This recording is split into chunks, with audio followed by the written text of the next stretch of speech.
일단 남편분이 IMF 외환위기 당시에 하루아침에 62억이 날아간 거예요. 그러니까 부도를 맞은 거죠. 근데 이때 남편분 스트레스가 얼마나 심했냐면 입이 돌아갈 정도로 너무너무 스트레스를 많이 받았다고 해요.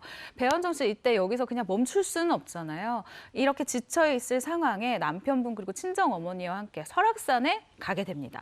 그래서 등산을 한번 이제 하면서 여행을 다녀오게 되는데 이 여행에서 돌아오는 길에 이 소머리 국밥집과 인연을 맺게 됐다고. 네. 그런데 그 소머리 국밥집의 매출이 뭐 어마어마했다고. 네, 제가 배현정 씨한테 얘기를 들었어요. 네. 근데 이제 이 국밥이 한 그릇에 5,000원이에요. 근데 어느 정도 많이 팔리냐? 하루에 2천만 원. 한 달이 아니라. 그래서 밤에 이제 장사 끝나고 이렇게 돈 세다가 돈을 다 못 세고 주무시기도 하고. 그런데 그 다음 날 되면 이제 이거 은행에 가져가야 되잖아요. 은행에서 특별하게 이 매일 거액을 운반하는 배현정 씨를 위해서 1억 원이 들어가는 행운 가방을 주었다고 하는데 배현정 씨 그런 얘기예요.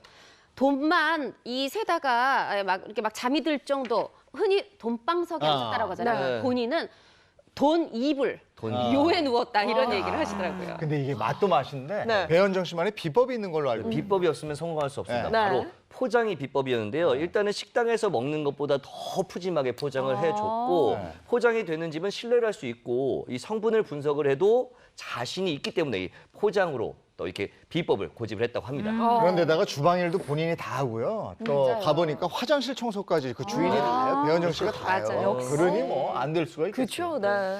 그리고 이분들도 부부로 오해받은 일이 많았을 것 같아요. 그렇죠. 네, 맞습니다. 이 두 분을 놓고 부부다, 아니다 이런 이야기가 정말 많았대요. 마치 스리랑 부부처럼 말이에요. 그래서 배현정 씨가 이런 질문을 해올 때면 그냥 부부 맞아요 라고 얘기를 할 정도로 너무너무 질문을 많이 들었다고. 네, 그리고 재밌었던 게 왜냐면 진짜 부부인 줄 알고 출연료를 한 분한테 보내가지고 그거 나누는 일이 꽤 많았다고 해요. 네. 그래요. 근데 이 두 분의 오해가 또 호텔에서 이어졌다고요. 맞습니다. 또 인기 끌면 또 이 지역 반무대 행사 가지 않습니까? 네. 뭐 지역 축제도 있고. 근데 가면은 열쇠를 하나만 준다는 거예요. 아니에요. 2개 주세요. 근데 특히나 베일집 씨가 만약에 열쇠 가지고 먼저 올라갔어요. 그러면 남편분 올라가셨어요.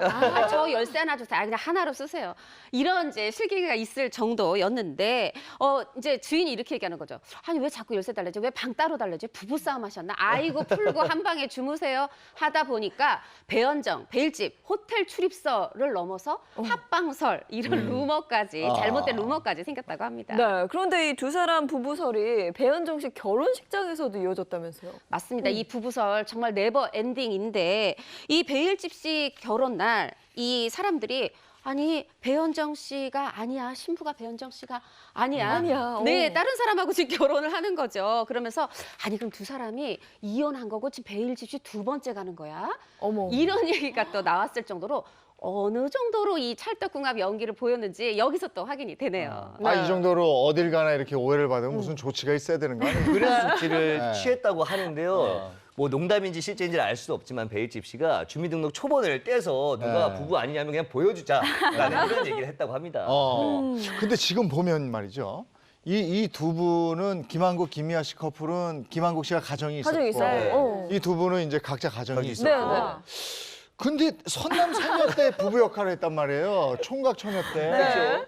그런데 뭐가 없었을까? 스캔들이 없었을까? 네, 일단 베일집 씨가 이렇게 이야기를 합니다. 배현정이 예쁘긴 하다. 하지만 내 이상형은 아니다. 라고 이야기를 한 건데요.